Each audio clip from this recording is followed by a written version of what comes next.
So can you develop explosive power at any age? Or can you continue to develop explosive power at any age? The short answer is yes.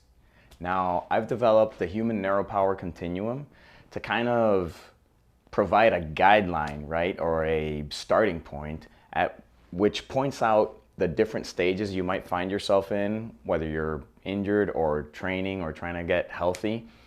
And out of all the different subjects that I could have chosen to specialize in over 30 years of experience dealing with people in the health and fitness industry and athletic performance, why have I chosen vertical jump? Well, because jumping, or your jumping ability, already would cover everything that I would want someone to cover in order to go through the different stages. So let's explain the different stages of the Human Neuropower Continuum, and then I'll show you, or you'll understand even better, why vertical jump is my go-to point with all of this. So in the first stage, we have injury or illness, or in the medical field, they would call it a pathology, right? So whatever it is that you're having a problem with, if you have a torn ACL or a frozen shoulder or knee pain or you rolled your ankle, but also if you have cancer or obesity or hypertension, diabetes,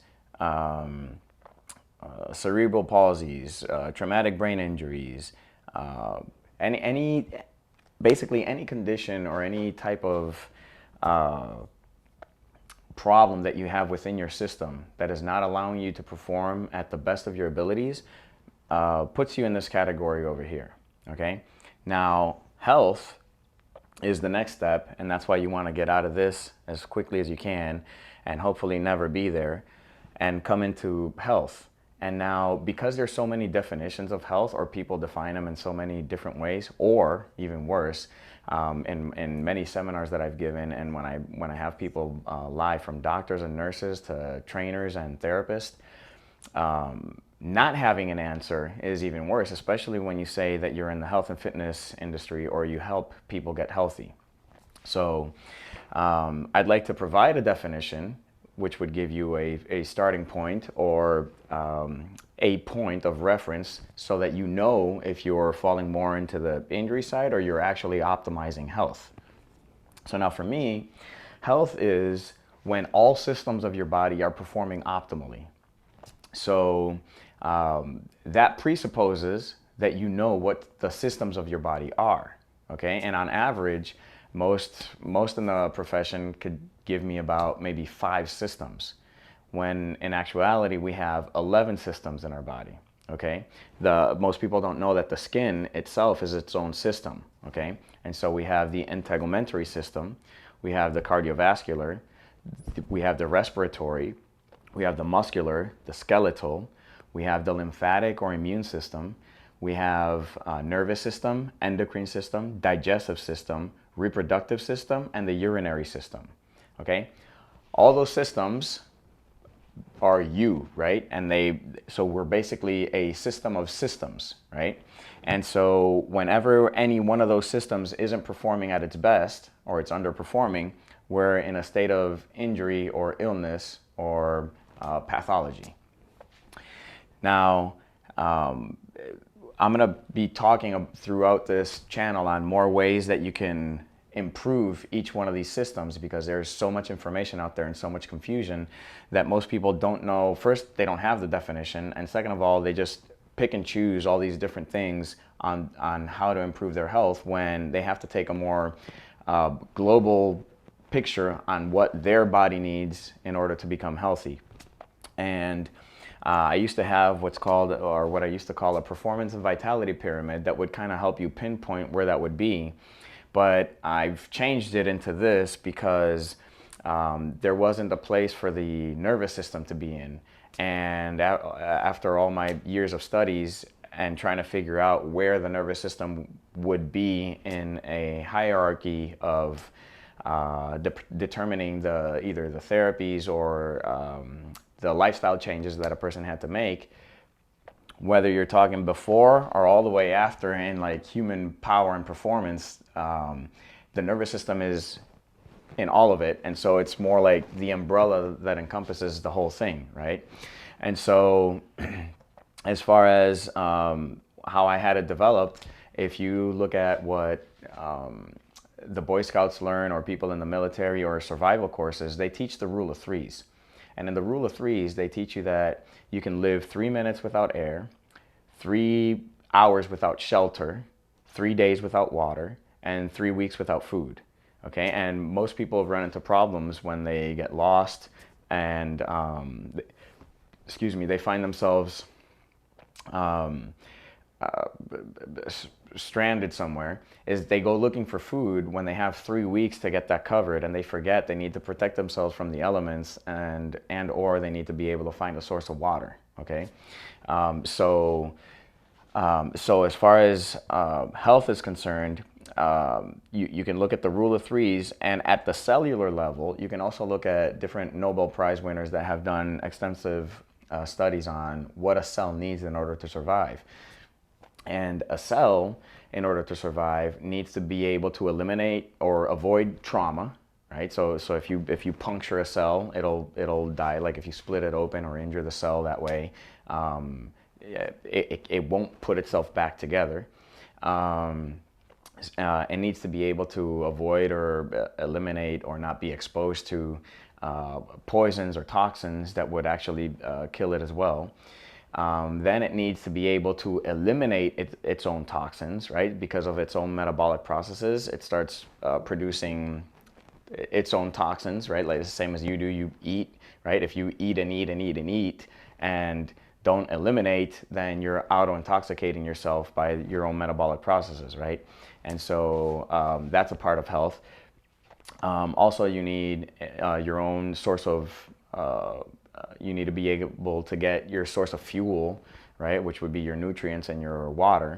And and so as far as health goes, when you take a look into that big picture from the rule of threes for the global human perspective, or what cells need in order to survive, you take a look at in the cell, and the cell is nothing but the smallest functional unit of that has a working capacity that we have in our body, right? That would be that could work on its own. Okay, so if you take many different muscular cells, right, and you put them together, then you actually have a muscle. If you take many different hepatocytes or liver cells, it'll eventually become the liver. If you take different little neurons, right, and then you put them together, you'll develop a brain, right? So all these different cells have their own different needs and functions, and then as you put them together, you'll develop a tissue, and from the tissue you can develop an organ and a functioning system, right? And so when you're trying to develop health, you want to develop on a cellular level the best tissues, the best cells, the best organs, and the best systems you can to optimize each one of them. When each is optimized, then you're healthy and you can move on to fitness. Now, fitness is your ability to perform an athletic activity. Okay, when you're looking at a human being, right? If you know what an athletic activity entails, which is basically, I like to divide them into 9 different things. Some people divide them into 4, and other people into 14. I really don't care how you choose to divide them. The way I choose to divide them is because when you take a neurodevelopmental approach into looking into fitness and movement, you realize that the brain develops these movement patterns or reflexes in order to be able to move about the environment. And so a basic squat, which you see many kids do, right, in the squatting position. So we use squat a lot. Lunging, right? Bending, pushing, pulling, twisting. So we got, let's see, squat, push, pull, twist, bend, lunge. Your gait, right, which is basically walking. But if you want to see how this can go up the athletic performance scale, you go from walking to jogging to running to sprinting, okay? And then we also have, in order to perform all of these, your inter and intramuscular coordination, right? So muscle tone and when one muscle shuts on and the other one shuts off. So the brain has to coordinate that. And so in order to do that, you develop mechanisms for balance and for stability. And so being stable both in your own posture and your movement, so statically and dynamically, also have to do with your fitness level. So now that we have the different levels of fitness, the better you are able to perform these fitness skills, right? The more fit you are. Now we mentioned gait as walking, jogging, running, and sprinting, but you also have a basic squat from like sitting in the toilet all the way to performing an explosive dunk, right? So if you're a 2-foot jumper, let's say you're jumping off 2 feet, you still take off the same way that you were gonna sit down in a chair or in the toilet. And it's the same thing that you're gonna do to lift 400 pounds, right? When you're squatting, or to be able to, jump as high as you can, whether it's for a block during volleyball or any other athletic activity you can think of that uses vertical jump. So when you look at the different stages that you go from, this last stage, or the human power, right, or the high performance stage, is when the athletic activity comes into play, right? Now you won't be able to perform this at your best if you don't have the different stages necessary of fitness.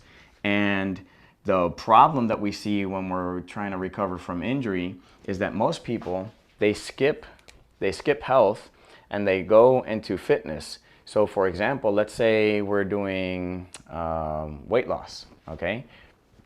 And you're stressed about your day, and you're stressed about finances, and you stressed because you didn't sleep well, and you're stressed because you didn't eat correctly, and you're stressed because of all the noise and yada yada yada. You keep adding different stressors in your life, and on top of this, you're adding the physical exercise, which is a stress to the body. And most coaches and trainers know that you don't get the ability, or you don't get the benefits of exercise when you're actually performing the exercise. You get it at rest when you recover from what you did, right? So you break down tissue when you're exercising, and then as you rest, as that tissue begins to build itself back, it becomes stronger and more efficient, so that next time you could perform the same thing with more ease, or without breaking down as much tissue. And that's how you progressively get better, right? You increase the demand that you put on your body, you let it rest, and then you improve your performance. And that's assuming that you're healthy enough to deal with these stressors. Because if you're not, the body's gonna obligate you to rest in one of 3 different ways. You're either gonna get injured, or you're gonna get sick, or you're gonna have a physical exhaustion, okay? And when you're physically exhausted, that basically means that you're so tired that even breathing is kind of heavy, okay? If you're overtrained, or you've trained so much that you can't do anything, you've pretty much experienced this. Or sometimes you train so much that you actually get sick or you get injured. Either way, right, it's your body's response for you to actually take a break, because you weren't healthy enough to withstand all these stressors at once, and then add on top of that physical exercise, which is why programming exercise for individuals is exactly that, for an individual. So when people are doing the same thing, or trying to do these group sessions, some will benefit, the others won't. And it's not because some have the ability to improve their performance and the other ones don't. It's because the ones improving, that's what they needed in that moment in time. And the other ones, it was either too easy. So, I mean, I could take this marker and do 100 curls, and it won't do anything because it's too light. But for someone that has trouble moving, just being able to do this with their arm, right, has huge benefits, right? So the idea basically then is for you to be healthy first, and then fit, and then move into high performance or human power, right?